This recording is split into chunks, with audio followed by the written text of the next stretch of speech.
नमस्कार. आधुनिक महाराष्ट्र यूट्यूब चॅनेलवर तुमचं स्वागत आहे. आज आम्ही तुमच्यासमोर आणत आहोत एक दुःखद आणि हादरवून टाकणारी बातमी. जालना जिल्ह्यातील जाफराबाद तालुक्यात घडलेल्या एका भीषण अपघाताची माहिती. या अपघातात 4 जणांचा दुर्दैवी मृत्यू झाला आहे, तर 2 जण जखमी झाले आहेत. या घटनेची सविस्तर माहिती जाणून घेऊया. 29 ऑगस्ट शुक्रवार रोजी पहाटे 5 ते 6 वाजण्याच्या सुमारास टेंभुर्णी ते राजुरी या रस्त्यावर एक धक्कादायक घटना घडली.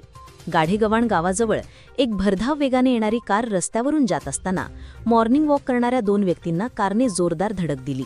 या धडकेत एक व्यक्ती गंभीर जखमी झाली, ज्यांचं नाव आहे भगवान चाळू बाबनकर, वय 55 वर्ष.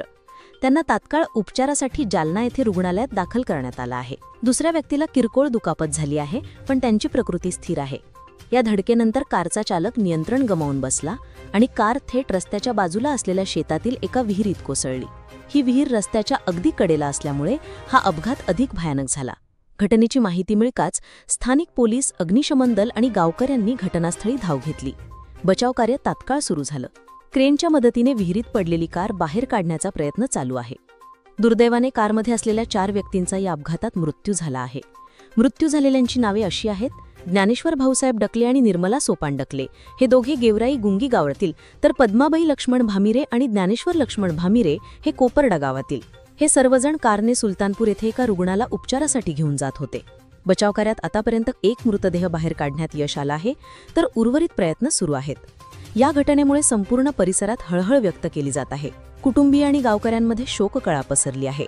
पोलीस या प्रकरणाचा सखोल तपास करत आहेत.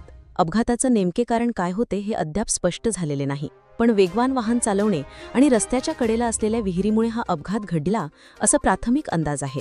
या अपघाताबाबत उपविभागीय पोलीस अधिकारी डॉक्टर नितीन काटेकर यांनी आपली प्रतिक्रिया दिली आहे. ऐकूया त्यांचं म्हणणं.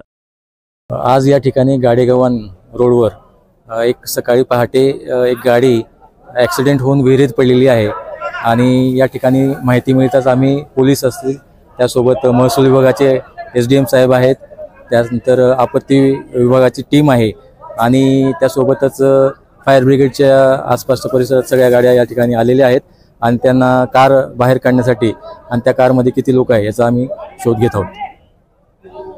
या अपघाताने एक महत्त्वाचा मुद्दा पुन्हा ऐरणीवर आला आहे. जिल्ह्यात अनेक ठिकाणी रस्त्यांच्या शेजारी असलेल्या विहिरी धोकादायक आहेत. यापूर्वीही अशाच घटनेमुळे अनेकांना जीव गमवावा लागला आहे. अशा विहीर शोधून त्यांना उंच भिंती किंवा कंपाऊंड देणे गरजेचे आहे. प्रशासनाने याकडे लक्ष देऊन वेळीच उपाययोजना केल्या पाहिजेत, अन्यथा भविष्यात आणखी अशा दुर्घटना घडू शकतात. बातमीबद्दल तुमचे मत कमेंट्समध्ये नक्की सांगा. चॅनल सबस्क्राईब करा आणि बेल आयकॉन दाबा, जेणेकरून नवीन बातम्या तुम्हाला लगेच मिळतील. धन्यवाद. जय महाराष्ट्र.